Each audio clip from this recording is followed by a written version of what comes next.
নমস্কার বন্ধুরা, welcome to আরকে sports. আশা করি তোমরা সবাই সুস্থ ও অনেক ভালো আছো। ডুরান্ড কাপের ফাইনাল ম্যাচ আগামী 23 তারিখ বিকাল 5টার সময় জৌহরতি ক্রীড়াঙ্গন থেকে। ডুরান্ড কাপ শুরু হয়েছিল ডুরান্ড কাপের ডার্বি ম্যাচ দিয়ে, আর ডুরান্ড কাপ শেষ হচ্ছে আবার কলকাতা ডার্বি ম্যাচ দিয়ে, যেখানে দুটি সেমিফাইনাল ম্যাচে ইস্টবেঙ্গল এফসি দলের প্রতিপক্ষ দল ছিল এসসি ইস্টবেঙ্গল এফসি দল।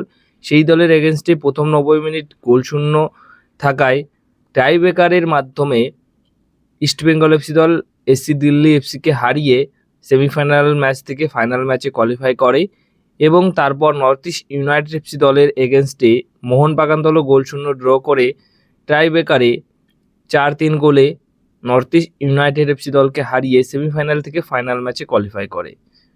মোহনবাগান দল টাইব্রেকারের আগে হয়তো মোহনবাগান বা নর্থ ইস্ট দুটি দলই পারত প্রথম 90 মিনিটেই ম্যাচটা শেষ করে দিতে, কিন্তু শিলং লাজংয়ের যে স্টেডিয়াম রয়েছে সেখানে কিন্তু খুব খারাপ অবস্থা ছিল বৃষ্টির কারণে, যার কারণে যে খেলাটা আমরা দেখার জন্য মোটামুটি অধীর আগ্রহে ছিলাম সেটা দেখতে পারিনি। তবুও মোহনবাগান দল এবং ইস্টবেঙ্গল এফসি দল দুটি দল এখন দুই ফাইনালিস্ট। এখন এই ফাইনালিস্ট থেকে মোটামুটি চ্যাম্পিয়ন এবং রানার্স আপ ডুরান্ড কাপের কোন দল হতে চলেছে সেটাই দেখার রয়েছে। মানে ডুরান্ড কাপ কলকাতাতেই থাকছে, এবার কলকাতার দুই প্রধানের মধ্যে কোন প্রধান দল পায় সেটাই দেখার রয়েছে। আর সেই ডেটটা কিন্তু আগামী 23শে আগস্ট বিকাল 5টার সময় এই ম্যাচ অনুষ্ঠিত হতে চলেছে সনি 10-2 চ্যানেলে এবং সনি লিভ অ্যাপে। অন্যান্য ব্যবস্থাও থাকবে। এবার টিকিট সংক্রান্ত আপডেট রয়েছে 21 তারিখ অর্থাৎ আজ এবং 22 তারিখ, এই দুই দিন এই ডার্বি ম্যাচ বা এই ফাইনাল ম্যাচের জন্য অনলাইনে টিকিট ছাড়া হবে। তোমরা যারা যারা এই ম্যাচটা দেখতে চাও মাঠে গিয়ে তারা অবশ্যই টিকিট কেটে নিও। ওখানে সব দাম প্রাইস সব কিছু দেওয়া থাকবে, সেখানে যে যেটা পছন্দ সেই ধরনের সিট বা টিকিট কেটে নিয়ে দেখতে পারো। আজ এবং কাল এই দুই দিন কিন্তু টিকিট অনলাইনে তোমরা পেয়ে যাবে। এবার দুটি দলের প্লেইং ইলেভেন নিয়ে কথা বলবো। তো ইস্টবেঙ্গল এফসি দলের প্লেইং ইলেভেন নিয়ে যদি কথা বলি, এই ম্যাচের জন্য তারা দুরন্ত ফর্মে রয়েছে, খুব একটা পরিবর্তন করবে না।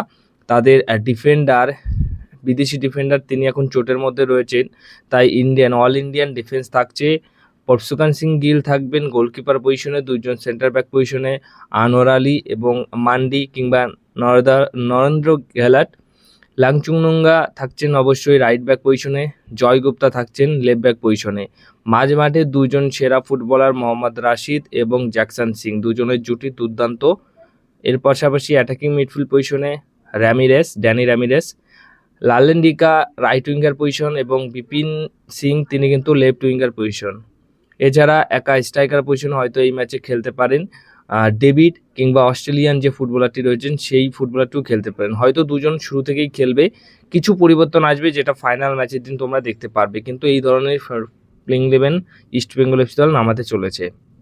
এবার যদি মোহনবাগান দলের কথা বলি, তাহলে মোহনবাগান দলও খুব বেশি পরিবর্তন করবে না। তাদের অ্যালবাতো রদ্রিগেস, রাহুল বেকে দুইজন সেন্টার ব্যাক পজিশনের থাকবে, এবং গোলকিপার পজিশনে অবশ্যই বিশাল কাইত, রাইট ব্যাক পজিশনে অভিষেক সিং, যিনি কিনা সেমিফাইনাল ম্যাচে আলাদিন আজরাইকে একদম পকেটে পুরে রেখেছিল। শুভাশিস বোস ক্যাপ্টেন অবশ্যই লেফট ব্যাক পজিশনে থাকছেন।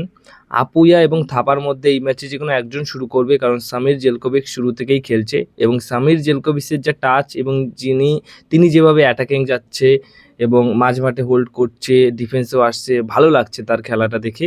তো আপুয়ার এবং সামির জেলকোভিচ থাকছে। থাপা অবশ্যই পরবর্তী সময় আসবে। সাহাল আব্দুল সামাদ ফ্রি রোল হিসেবে অ্যাটাকিং মিডফিল্ড পজিশনে খেলবেন, এবং মনবীর সিং রাইট উইঙ্গার পজিশনে। লিস্টন কুলাসও শুরু থেকে খেলতে পারে, কিন্তু এই ম্যাচে সারপ্রাইজও হতে পারো যে লিস্টন কুলাসোর জায়গায় ছাংতেকেও হয়তো শুরু থেকে দেখতে পারো। আর ম্যাকলাইন স্ট্রাইকার পজিশনে থাকছে। তো বাদবাকি কোচ স্প্যানোস কিন্তু ম্যাচের দিনই সিদ্ধান্ত নেবে কী পরিবর্তন করে কেমন দল নামাবে, বাট এইরকমই মোটামুটি দল কিন্তু থাকছে ডার্বি ম্যাচের জন্য। তো অবশ্যই তোমরা কমেন্ট বক্সে জানিও যে ফাইনাল ম্যাচ কোন দল জিতবে। আবার কলকাতা ডার্বি ম্যাচের রং কী হতে পারে সেটা কমেন্ট বক্সে জানিও, এবং ডুরান্ড কাপের চ্যাম্পিয়ন কোন দল হবে সেটা জানিয়ে দিও এই ভিডিওর কমেন্ট বক্সে।